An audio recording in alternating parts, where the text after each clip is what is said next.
Je vous présume nombreux devant vos petits écrans pour suivre ce magazine d'actualité sociopolitique Kinani. C'est un grand plaisir d'être encore là. Je suis très heureux d'être sur ce beau plateau pour vous servir. Comme je vous l'ai dit, que nous sommes dans une génération qui défarcasse les têtes de plusieurs parents et plusieurs se posent mille questions. Pourquoi est-ce que nous méritons d'avoir ce genre de résultats après avoir mis nos enfants au monde? Il y a aussi ceux qui se demandent, est-ce que réellement le christianisme règne encore sur ce monde, vrai ou faux?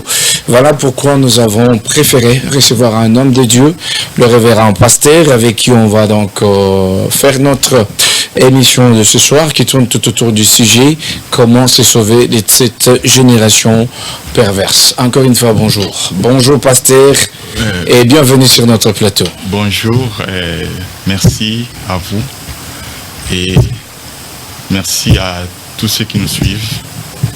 Nous vous disons bonjour. Merci d'être encore venu sur notre plateau.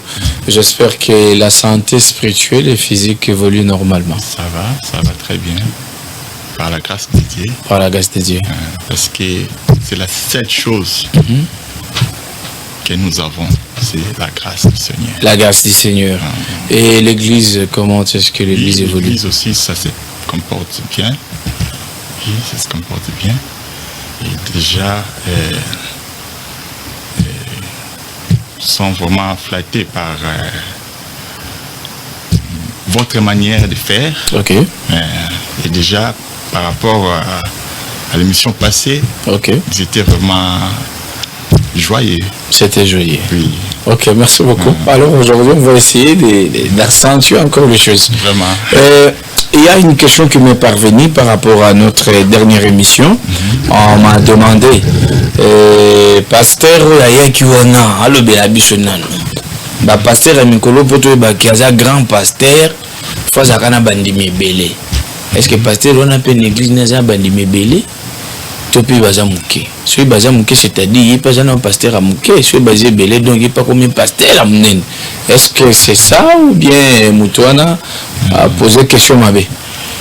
Il a posé question bien. Seulement que les Zangui quelques pilotes américains sur le plan spirituel parce que dans le monde, vous allez remarquer, même si aux églises il y a 10 000 personnes, mais belé à bateau bazan à mon kili, ils ont 10 000 personnes. Ce qui est dans notre capitale de Kinshasa, même si on rassemblait 5 000 personnes dans ton église, par rapport à la population de Zanabango, 5 000 personnes. Et il faut aussi savoir la vérité. C'est une porte, comme le Seigneur avait dit, mais là où il y a la fausseté, là où il y a la confusion, vous remarquerez beaucoup de gens entrent dans cette porte-là. C'est-à-dire, celui totalement par rapport à la réponse de l'habitant, donc l'église est belle, oui, ça le rabat plein, et tout le baquet, ils ont la fausseté dans le cadre. Oui, parce que la réalité, tout le monde a dans notre ville que beaucoup des églises, c'est la vérité. Mais toujours dans le passage des apôtres, si j'ai une bonne mémoire, chapitre 2, bien avant d'arriver dans le verset 40, vous avez dit passage de base Nabiso. Quand Pierre a commencé le discours, le jour de la Pentecôte, la Bible stipule que beaucoup de gens ont cru et ils ont eu le baptême. Et la Bible dit le nombre ou l'effectif des disciples s'augmentaient des 1000 de jour au jour. Du jour au jour. 1000, 2000, 3000. Maintenant, nous allons dire que même l'église de l'époque de Pierre, il y avait aussi des faussetés. Parce que vous venez de dire que la majorité, je ne sais pas. Je parle par rapport à notre réalité. La réalité de Kinshasa. Je peux vous demander une question. Quand je demande à ceux qui nous suivent, Ok, voilà. l'église où Paul prêchait, Pierre prêchait, c'était quelle église? Le nom de ces églises-là. Ça portait quel nom? Bon, moi je vais intervenir. Comme l'apôtre Paul, par exemple. Il n'avait pas une église fixe. Lui, il s'est fait le porteur de la bonne nouvelle de Jésus-Christ partout. Il était à Corinthe, il était à Rome, chez les Romains, il était chez les Éphésiens, à Tite, donc partout. Oui, cette question-là, c'est pour dire ce que les apôtres ont vécu. Ce n'est pas la même réalité aujourd'hui. L'église que les apôtres prêchaient n'avait pas de nom. Et aujourd'hui, dans notre ville, chaque avenue, il y a des églises. Donc vous êtes contre ça? Ce n'est pas la pensée de Dieu. Parce que c'est la maman, quand on a qu'est-ce alors dit tout n'a pas pasteur voilà. Parce que le mission qu'on a fait la fois passée, on reçoit des réactions. Oui. Dans les réseaux sociaux. Il y a une maman qui m'a dit, le pasteur on a joué le ballon, on a Paul et tout n'est là il y a un bisoto bas. Système comme on dirait batterie à capella oui, avec nous 60 églises. Pour n'aïa le binini. Alors quand vous dites ça, je comprends que vous êtes contre le système à venir 5 églises. Je suis contre parce que moi j'ai la race des juifs qui n'acceptent pas quelque chose pour faire plaire aux hommes. Ok. Paul dit dans Galates chapitre 1, verset 10, si je fais plaisir aux hommes, je ne suis pas disciple de Christ. Donc c'est ces modèles-là que moi je suis. Parce que moi je dis toujours, ce sont les pierres de Paul qui nous a enseigné combien et comment l'Église doit marcher. Parce que ce sont eux qui ont commencé ce que nous sommes en train de faire. C'est-à-dire, dans chaque chose, 5, 6 églises sur une même avenue, c'est une façon de plaire aux gens. Je vais y revenir. Et vous allez remarquer, dans chaque chose, quand tu fais quelque chose, il faut toujours dire qu'il y a de ceux qui ont fait ça avant moi. Tu es journaliste, dis-toi qu'il y avait des journalistes avant moi. Ok. Tu es chrétien, pasteur, chrétien, entre guillemets, parce que moi je ne suis pas chrétien. Vous n'êtes pas chrétien? Je suis saint. Vous êtes saint? Oui, je vais expliquer. Comment ça vous êtes un pasteur? Si le même Christ a dit, Namokilo Moussantozati. Mais yo le lieu est saint. Oui. Expliquez le journal de comprendre. Je vais y venir. Ok. Et vous allez remarquer ceux qui n'ont pas quelque chose, une activité, une profession, funa yebake batu basaki musalana avanga bazali. Alors basara musalana comment?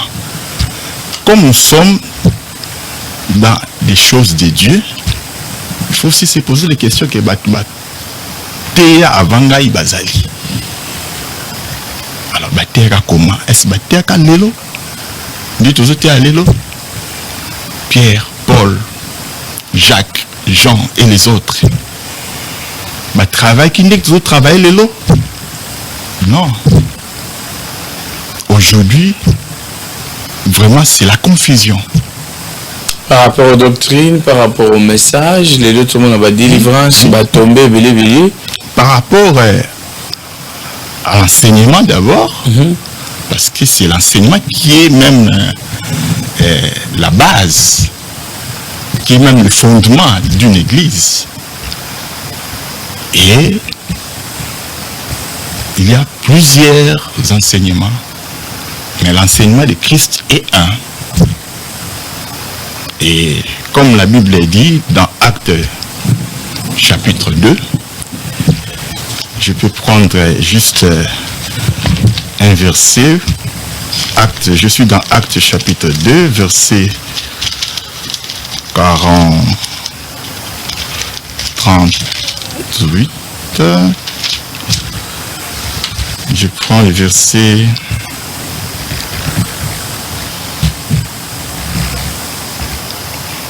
Je suis au verset. Acte 2, verset combien? Verset 42. Ok. Justement, dans la première phrase, oui. Il est écrit, je lis au nom du Seigneur Jésus-Christ, il persévérait dans l'enseignement des apôtres. Il y avait plusieurs apôtres, mais un seul enseignement. Malgré la multitude des apôtres, tous tournés tout autour d'un seul enseignement. Oui. Mais aujourd'hui, ce n'est pas le cas. Ce n'est pas le cas dans ce sens. Pasteur Crispin a son enseignement. Pasteur tel a son enseignement. Mais la multiplicité de nos églises, si nous avons un seul enseignement, mais tout ça n'a pas gâté. Si nous avons un seul enseignement, tout ça n'a pas gâté. Les lois, on a pas dans une église. Naïna le binon pasteur Crispin, c'est quand on boro yayo. Yakato sangalipa nanga. Yo mtozagi kuna soki apôtre soki bishop batitra ngo pe mikolo misu nazo bosana. Bishop, archibishop, représentant légal, premier suppléant, tala ba kombo belé, prophète de la nation, prophète d'Israël. Kuna epana na bine babenga kote. Parce qu'on a pina lobité pasteur Crispin, yo tika borna yaka shenga to sangana. Parce que kotonga na bando konza yo kondima. C'est les intérêts, matériels, humains de ça la bongo. Bah, intérêt matériel. Ce n'est pas l'idée et la passion de servir Dieu avec sincérité. Non. Parce que déjà, les appellations gloire, pasteur, autant des apôtres, ce n'était pas le cas. Ce n'était pas le cas. Et là, ok, vérifiez d'abord l'écriture. Je peux prendre, vous allez remarquer dans le livre de 2 Pierre, chapitre 3. 2 Pierre 3. Oui, verset 15 à 16. L'apôtre Pierre, dans sa prédication, dans son épître, a témoigné sur Paul. A bengi Paul, frère Paul. Là, c'est l'apôtre Pierre. Oui. Il témoigne sur Paul et il appelle des frères. Ok, c'est-à-dire que j'ai quand même la même idée. Oui. Donc, lorsque Pierre témoigne sur son frère Paul, justement au verset 3, croyez que la patience de notre Seigneur est votre salut. Comme notre bien-aimé frère Paul vous l'a aussi écrit selon la sagesse qui lui a été donnée. Alors là, c'est Pierre qui parle de Paul. Oui. Mais aujourd'hui, nous avons quand même les pasteurs au bazo se soutenir, au atteindre peu comme Moninga, et ainsi de suite. Bon, déjà, simplicité, on a. Benga, Moninga, non prédicateur, comme frère. Frère. Bon, c'est là, Nantuko. Frère, on a bengi na frère yaki ndeko. Topé à l'ongolier grade yaki apôtre. À l'ongolier grade yaki apôtre. Oui. Parce que nous étant des hommes de Dieu, nous sommes des frères. Mais le fait que tu as une gloire. Ah, il y a un peu de frères. So bien frère, c'est qui est? Notre frère Marcelo, puis nous allons bien frère Marcelo. Non. Ah, c'est Pélaté. C'est Pélaté. Pourquoi non? Pourquoi tu as une gloire? Alors, gloire à la tiango, sens, il y a humilité, il y a simplicité. Par notre manière de servir Dieu, les hommes ont la société. Et comme ils dans le serviteur de Dieu, comme on a dit, on est réellement cassé. Maintenant, il y a une église, vous voyez, Moto Bokambak. à Bengo pasteur Crispin. Frère Crispin, bon, là, je reviens sur Pierre, sur l'apôtre Pierre et l'apôtre Paul. Ils étaient deux, les serviteurs du Seigneur. Ils vont servir Nzambé. Donc, entre eux, ils vont un frère. Mais mon frère, je servir. Brebis, un berger, frère, là, ça devient une autre chose. Ça devient une autre chose. Ok, c'est bon. Retournons à la sujet principal. Comment se sauver de cette génération perverse. En tout cas, dossier soulevé qui a coulé à la fois passée. J'ai eu des appels, des SMS même. Et actuellement, ce système, on dirait Boutamisushika, sur l'étendue de la ville de Kinshasa. À Matete, à Massina, partout. Même dans la commune où il y a une sécurité, il y a un casse-nette, donc, comme on peut battre le record Makassi. Bon, maintenant, par rapport à ce qui s'est dit la fois passée, on a tout changé un peu secteur. Tout le monde a un dossier à Bakuluna. Dernièrement, il y a eu une génération de petites filles. Il y a la puberté, adolescence, nous voyons que ces filles-là, comme exposées dans le trafic bizarre, la prostitution publiquement, je ne sais pas. Est-ce que vous pouvez encore développer toujours le même sujet, non, dans le secteur Wananano? À part Bakuluna pour le Baki, mesure au gouvernement, je pour la Bakuluna, ils ont peine à ma cassité. Maintenant, pour la dossier, il y a des jeunes filles, on va s'impliquer pendant la club pour la prostitution de Kindumba professionnel, mais ce côté les âges pas si peu mawa. Et dans ce mito na soki baboti na bango bazalaka bazati. Maintenant yo en tant que tata molimo, dengo le bio za saint. Boko comme ça peut banana ba comme bassin. Oui, et c'est ça vraiment notre souci. Mais na soka tozo mais la pena pour expliquer biso c'est wana bien. C'est ça vraiment notre souci parce que nous travaillons pour faire des disciples, faire le monde, faire la création des disciples de Christ. Or, lorsqu'on fait les gens des disciples de Christ, celui qui veut faire quelqu'un disciple, il doit aller vers. C'est ce que même Jésus-Christ avait dit dans Matthieu 28, verset 19. Aller. Donc on doit aller. On ne va pas faire les disciples dans l'église. On doit aller partout. Oui. Parce qu'on partout dans Bissika Bandegwana Batelema. Oui. On doit aller vers eux.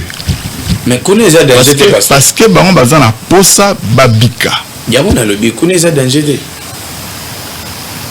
Bon, ils ont danger ceux qui nzamba lo belioté. Ceux nzamba lo belioté. Mais ceux qui nzamba lo bi et si kana tindio zone na tindio yangoana. Tu as déjà la protection de Dieu. Il y a des choses. Mais oui. Mais l'armée céleste, l'équipe armée, il y a monde, il y a Moki, il y a C. Ok. Dieu a une grande armée. Plus que faire des.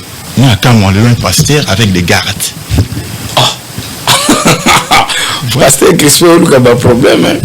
Ils ont touché Babylone comme pasteur avec des gardes. Non.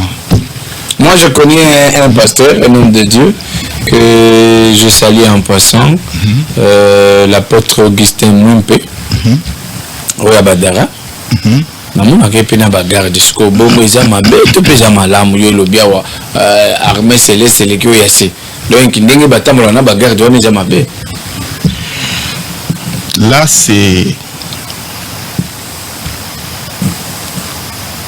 rendre notre Dieu faible. Basé belé même prophète mon pasteur Shadrach Chibangu Chambou que je salue aussi en passant, il n'est pas sakana ba garde naïe. Garde n'est pas Roger. Ce qu'on a joué bâti, na le bané pe alongo la garde naïe non. Bon, ils sont libres de faire ça Ils sont libres. Mais moi, je sais que moi, je sers un Dieu tout-puissant. Et si vous allez prendre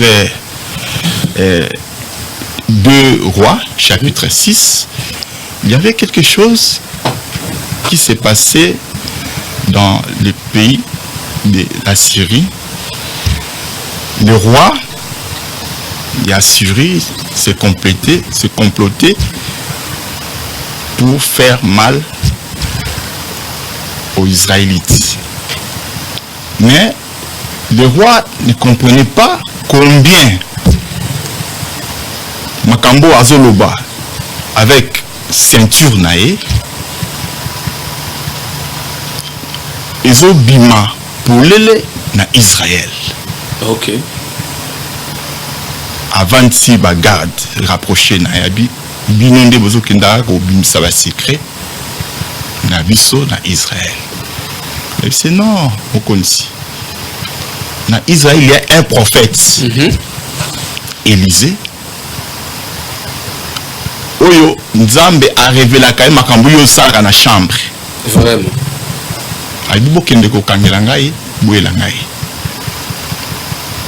Le roi d'Assyrie a envoyé, 2 Rois chapitre 6, le roi Assyrie a envoyé des militaires pour que Wakanga Élisée na Israël. Parce qu'à cette époque-là, Assyrie est fort par rapport à Israël. Élisée a fait une déclaration. Abi le Seigneur aveuglé les militaires. Les militaires les a aveuglés, ils verriers. Mais ils ont été Élisée watindi biso kanga. Et Élisée les a fait contour tiba kenda ki pa ya roi ya Israël. Donc tiki mutolu kaye to tiki. Mais pas que par roi. Là c'était pour dire que Dieu, c'est la protection parfaite. En dehors de Dieu, il n'y a pas une autre protection. Il y a un bagarde. Attends, les lots comme il y a un million, un milliard. Moi, je sers Dieu, le Dieu que les apôtres ont servi. Pasteur Crispin, vous avez dit qu'il y a des pasteurs au Kalababano critiqué l'huile d'onction, l'huile d'olive.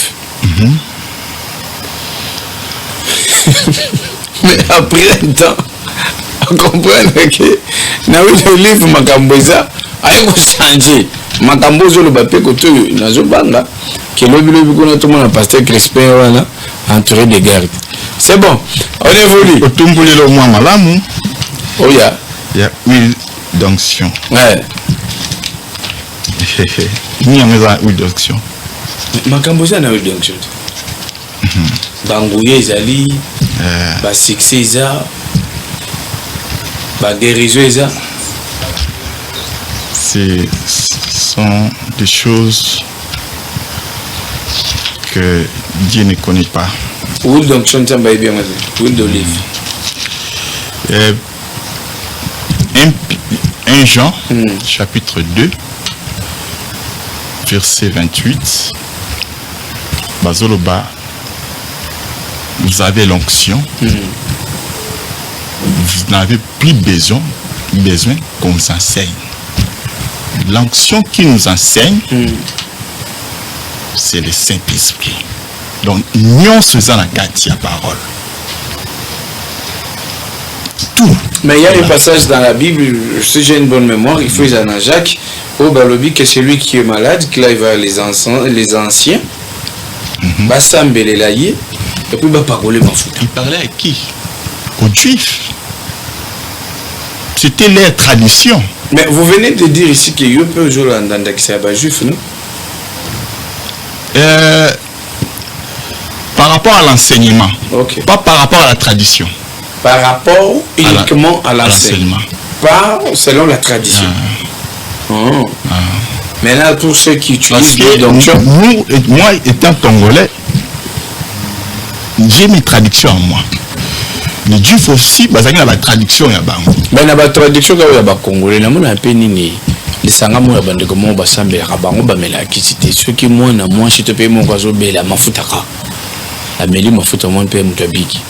Bon, ils ont traduction na bango hein. Mais toi tu crois que ce qui Zambé a permettre mutabika na mafuta par le nom de Jésus-Christ mutabika te. Donc nous allons permettre babika na ba moyen mususu. Mais la combo nae babikité. Mais tout le monde a rappelé la révélation de ce yit. Motoyer une église à Banorobela, mais moi babi penante au poids bika. Tu dis bien. Oui, donc tu dis bien. Révélation. OK. Mais et comme doctrine té. Et comme une doctrine té. Chaque fois une doctrine chaque fois mafuta. On est comme une doctrine. On est comme une doctrine comme ma bé. OK, ça va, c'est bon. Génération perverse, toujours le dossier ce que la bande sur la bâche na baoudjana. Oui. Comment récupérer ma petite wana tout. Donc ba komotambola elle moko ndiri neti. Et moi je comprends dans de pareils cas c'est nous qui devons aller vers eux. Avec parce que l'enseignement de Jésus-Christ sera vraiment compliqué. Okay. Vous allez remarquer, aujourd'hui, les gens cherchent à épater les gens.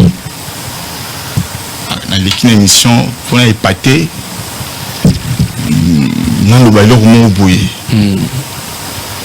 or, Dieu est dans des simples choses. Et face à Bande Konabiso, Baoudjana, c'est à nous d'aller vers eux. Parce que Bananzambe Bazan Kati. Na Baoudjana. Oui, Bananzambe Bazali. Et aux assure pena que les lots télémi liboso banana baoyoka. Bon, si na mon pasteur mo boiba. Basali la désert. Masai, yesu lingi wajini. Yesu ana mbongo. Mais là, de tout le coup, tu pena ka bongo qui pas Baoudjana na pena. Dieu t'aime, Jésus a besoin de toi. Bon, c'est ce que j'avais dit tantôt.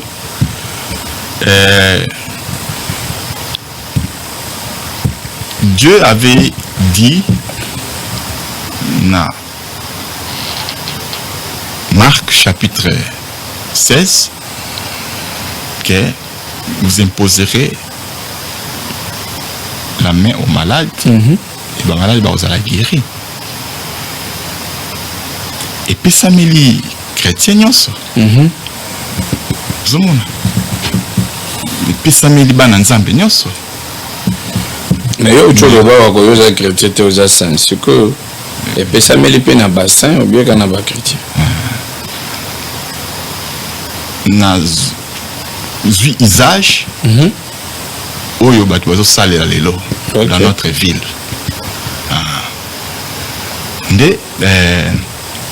Vous remarquez, na bana nzambe nyonso zana pouvoir wana. OK. Mais dans la marche, okikuta mwana nzambe mususu aye a imposer maboko pe mutabiki te. Quoi est-ce que tu le bani aza nzambe te? Non, non, aza nzambe. C'est-à-dire, je veux dire quoi? Dieu peut venir te dire, mon bien-aimé, t'as la grâce, pédon, na pesio yango. Donc, là, dans Marc 16, c'est de manière commune. Voilà. Mais, en particularité, et là, ce qu'on a badon. Nous avons na pesio du cabo, na pesio don oyo. Et nous avons convaincre. Et c'est là où moi je dis parfois, dans des cas pareils, devant nos jeunes filles, nos jeunes sœurs, nous se livrer à la prostitution. Nous avons aucun des verbes Dieu doit me convaincre et me dire que mission na pesio yangoyo kende vers bango bakoyo kayo et tant nzamba pesio responsabilité wana. Il nous a préparé un chemin pour que ba résister mais ba yokayo. C'est comme ça que Dieu travaille. Et nous parfois, sans discerner le langage de Dieu, sans écouter la voix de Dieu, tout kakaboué. Ça, vous avez sans protection. Parce que Nzamba Tindio Kunate. Il faut que vous ayez Nzamba Tinda. Nzamba Tinda. Donc même tout le monde a rappelé que téléma na babalabala. Nzamba Tinda na lubana yo na bawenze bazotea. Est-ce que bato bongo pe baza vraiment en ordre en Nzambe to pe za bango pour na mona pe moko na nini ezali wenze côté abumbu kuna se ela wenze mo bebe nga wenza muselu ate akuna silisiele akomotambola na sachet matungulu bakotia kuna pilipili bakotia kuna mbise kauka parce que muto bongo pe il a fait ce que Dieu lui a ordonné ou bien zandeni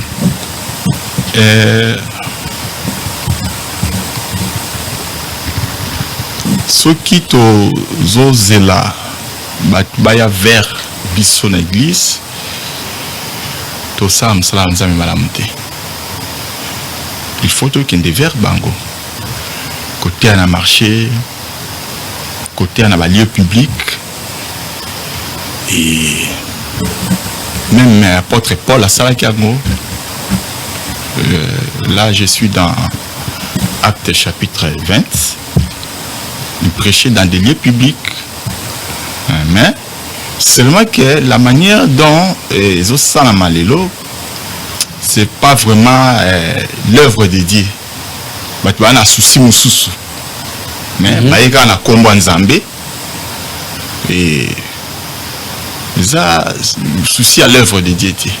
On va jouer à Probangindame, combat sur le bosso.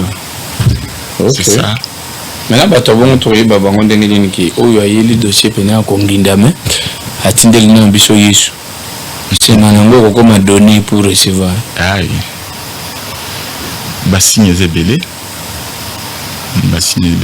D'abord comme on a présentation réalité à Nabango. Et ça qu'on présenter Christ, côté à Christ, ils ont été le Christ, Jésus. C'est ça pas, ce n'est pas ça à enseigner. Il faut démontrer aux gens comment est-ce que tu vas vers le Seigneur, comment est-ce que tu vas servir le Seigneur. Parce que moi je prends plus des exemples.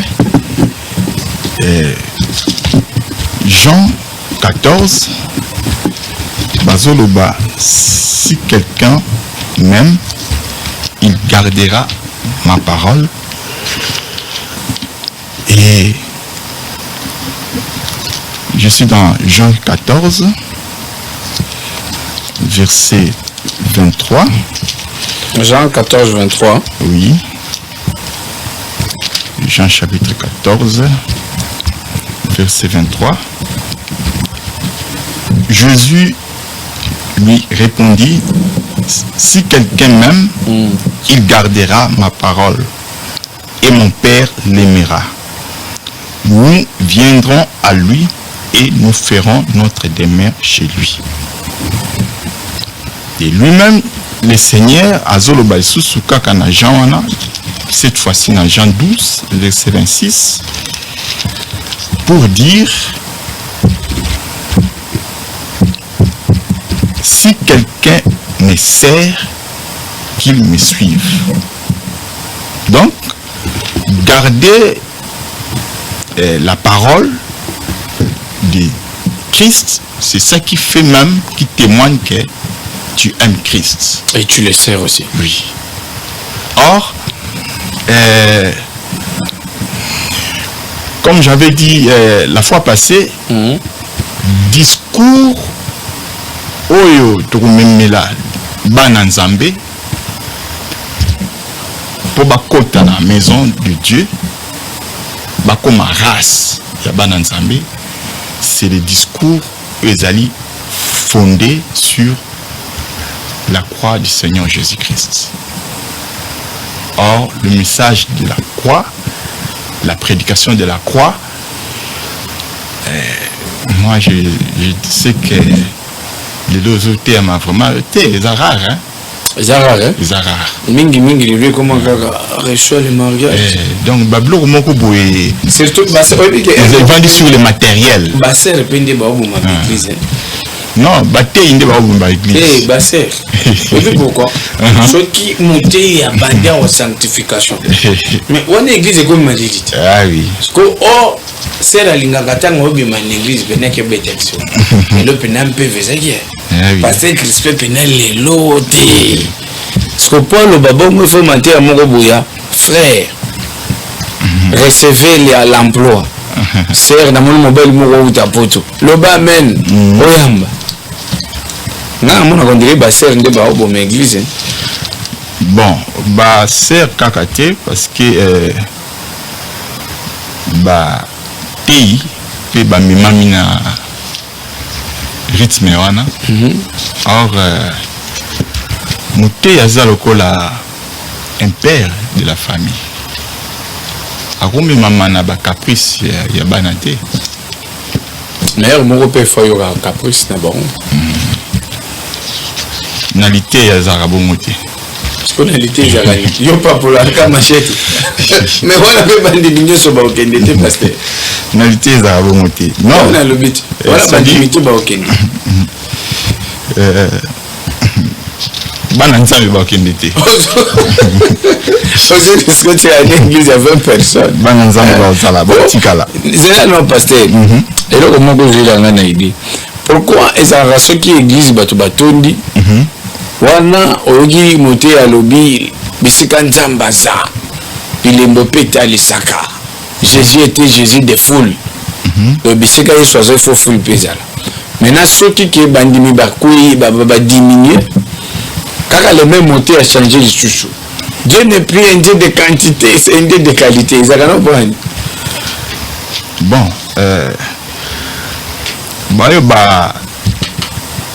misana ko salela nzambe de cette manière-là, ils peuvent répondre. Hein? Ah bah on va ça la bon. Ils peuvent répondre dans de telles questions. Mais sinon,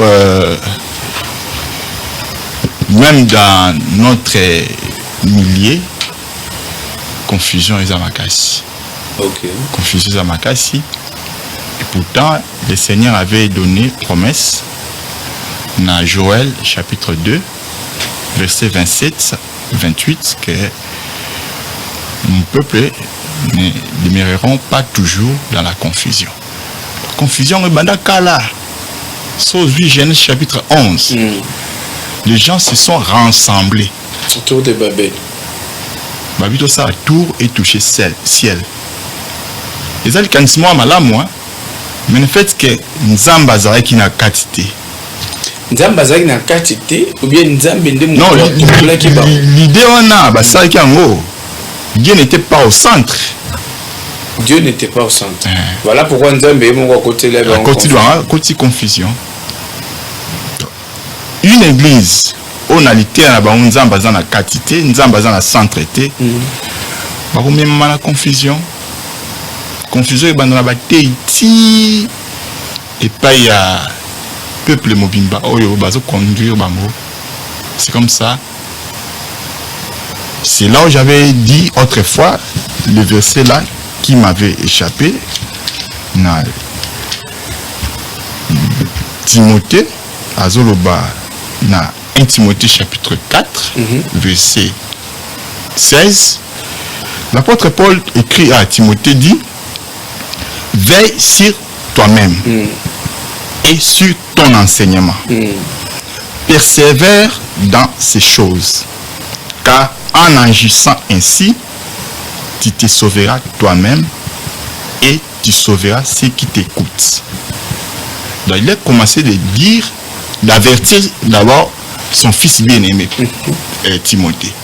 Veille sur toi-même et sur ton enseignement. Beaucoup de pasteurs bavera sur bango moté. Donc on a été à Kabandimi, il était à Lingaïté. Il y a qu'à prendre bandini. Non. Quel genre de pasteur? Donc, il y a battu à Kaoti. L'ité est à l'ioté. Mais c'est. Bandimika. L'ité est un des qui s'est sauté. Oh, mais il y a Bika des modèle Wana. Et ça, modèle Diabana Nsambete. Donc, tu dois veiller sur toi-même et sur ton enseignement. Avant d'abord de prêcher les autres. On peut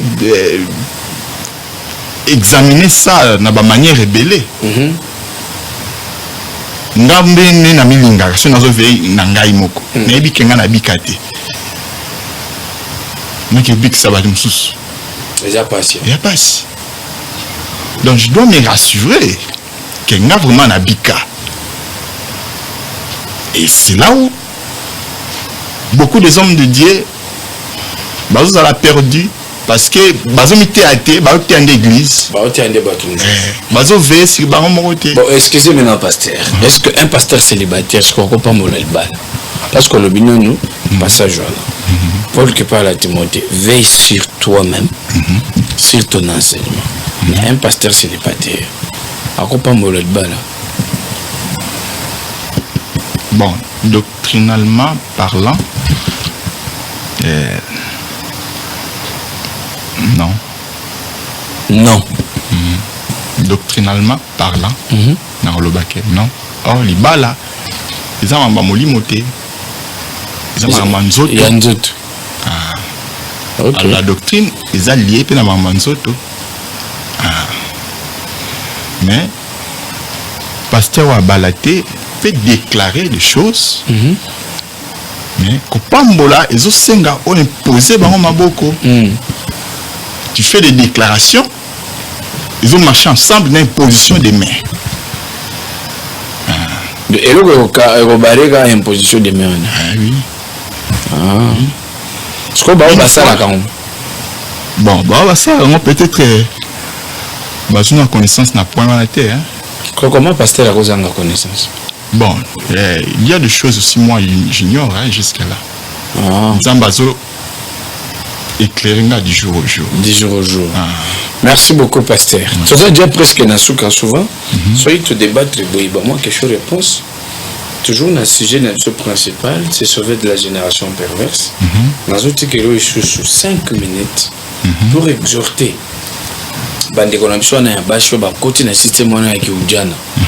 Vu que nous sommes là pour évangéliser, la fois passée on a évangélisé mais les lots vu que c'est la génération. Dans 4 générations, on a toujours quand même secteur par secteur. On a sur moins 5 minutes au évangéliser, au exhorter, au bakoti, na ba papa pe.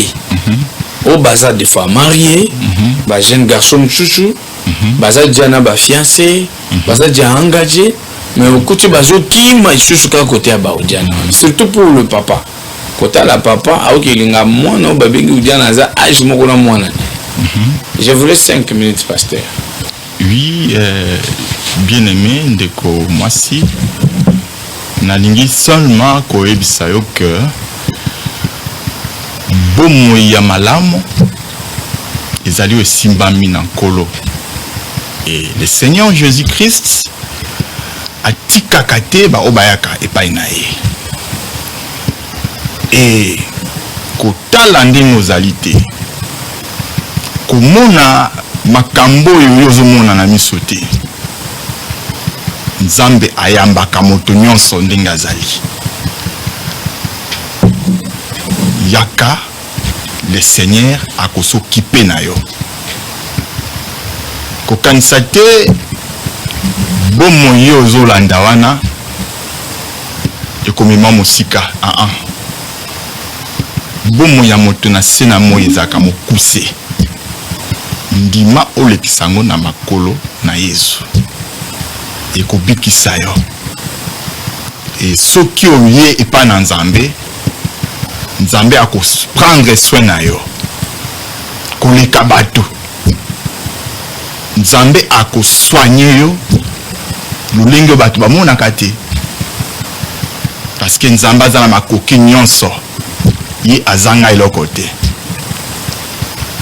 ye ayaka kolongola moto na soni biso ba oyo tumemaka soni na batango moko boye me nzambe akamataki biso alongoli biso soni yaka ndeko mwasi bomoi wana oyo ozolanda na boyi kotanga kombo nango po yo oyebi tika yango yaka epa na nkolo akoyeba kopesa o elamba mosusu mpe bomoi mosusu oyo kobika nango mpe okopambola kombo na ye na oyo akosalela yo tika nayebisa oke nzambe aza na posa na yo alingi yo oyeba ye osalela ye otambola na ye akolongola makanisi nyonso mabe parce que ye azalaka nzambe na milimo nyonso azalaka mpe nzambe na suni nyonso ozolanda ndeko yeba yango nzambe azalaka nzambe na milimo nyonso eza molimo moko te oyo nzambe ayebi te oyo ezoéchappe nzambe Satan même ayebi. C'est pourquoi azolinga ko troubler yo. Pour que yo soko yebi nkolo oza mwasi mo susu oza mwasi ya malonga e bima na nzela wana tika bomoyo wana ekomema wana kufa ndima okufa na makolo na Yesu Masia na kolanda ye okomona ke bomona ekokoma kitoko makasi nzamba akosokola yo nzamba akopesa yo lolenge mosusu nde boye naningaki o simba yango soki tutisami zwa numéro na biso ya kobenga biso plus 243 81 87 39 307 numéro mosusu 89 94 76 842 nzambe apambola bino makasi koleka. Merci à toute l'équipe technique qui m'a accompagné. Merci à vous d'être fidèles à ces programmes. Je vous retrouve demain sur la même chaîne, à la même heure. Au revoir.